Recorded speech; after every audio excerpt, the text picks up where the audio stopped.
PSG နဲ့အင်တာမီလန်တို့ရဲ့ချန်ပီယံလိဘောလုံးပွဲမှာ PSG အသင်းကအံ့အားသင့်စရာကောင်းလောက်အောင်9ဂိုးပြတ်နဲ့အနိုင်ယူပြီးတော့ချန်ပီယံလိဖလားကိုပထမဆုံးအကြိမ်စုခုနိုင်ခဲ့ပါပြီ။အသက်ကြီးကစားသမားတွေများနေတဲ့အင်တာမီလန်အသင်းဟာ PSG အသင်းကလူငယ်ကစားသမားတွေရဲ့လှိမ့်မြတ်မှုလုံအောင်လုံးကိုဘလို့မှမရှင်းနိုင်ပဲအခုလိုအရှက်တကွဲရလတ်နဲ့ရှုံးနိမ့်ခဲ့တာပါ။ပထမပိုင်း12မိနစ်မှာပဲ PSG အသင်းကတေသက်လှပတဲ့ကစားကွက်နဲ့ဒူအေထိုးပေးတာကိုအင်တာမီလန်နောက်ခံလူအောင်ဟာကီမီကသူ့အသင်းဟောင်းဘက်ကိုအဖွင့်ဂိုးသွင်းခဲ့ပါတယ်။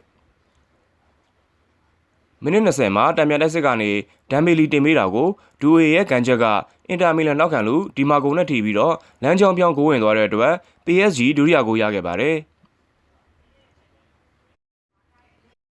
အင်တာမီလန်အသင်းဟာခြေပါဂိုးတွေပြန်ရဖို့ကြိုးစားပေမဲ့နိုင်လိုစိတ်ပြင်းထန်နေတဲ့အပြင်တသင်းလုံးအတွဲဖက်မိမိကစားနေတဲ့ PSG ကိုကြီးကြီးမားမားဒုက္ခမပေးနိုင်ခဲ့ပါဘူး။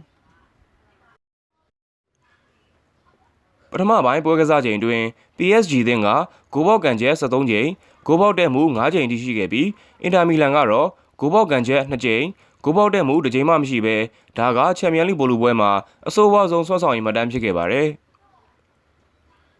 အဲဒါကြောင့်63မိနစ်မှာဒူဝေကတတိယကို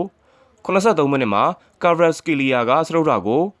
86မိနစ်မှာလူငယ်ကစားသမားမာယူလူကပြင်စမဂိုးတွေသွင်းပြီးချန်ပီယံလိပြိုင်ပွဲတစ်လျှောက်ဘောလုံးပွဲမှာစံချိန်တင်ရလက်နဲ့အနိုင်ယူဖို့ဆွဲခဲ့ပါတယ်။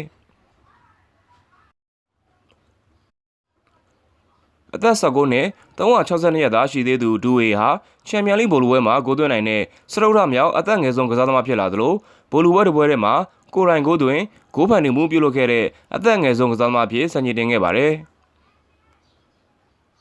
ကာဗရက်စကီလီယာကတော့ချန်ပီယံလိပြိုင်ပွဲသမိုင်းတစ်လျှောက်ဘောလုံးပွဲစစ်မှာဂိုးသွင်းနိုင်တဲ့ပထမဆုံးဂျော်ဂျီယာကစားသမားဖြစ်မှတ်တမ်းဝင်ခဲ့ပါတယ်။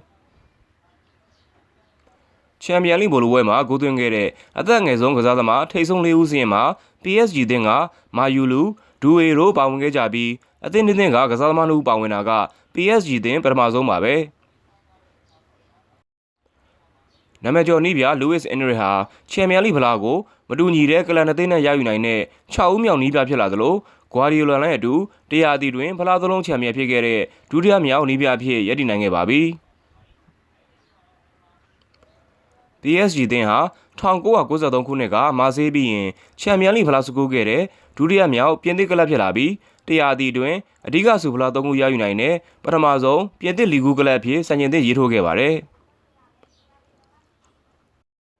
PSG အသင်းဟာဥရောပဖလားချန်ပီယံလိပြိုင်ပွဲတစ်လျှောက်စုစုပေါင်း168ပွဲထိကစားပြီးမှချန်ပီယံဖြစ်ခဲ့တာကြောင့်ပွဲအများဆုံးကစားပြီးမှပထမဆုံးချန်ပီယံဖလားရယူနိုင်တဲ့အသင်းဖြစ်မှတ်တမ်းဝင်ခဲ့ပါတယ်။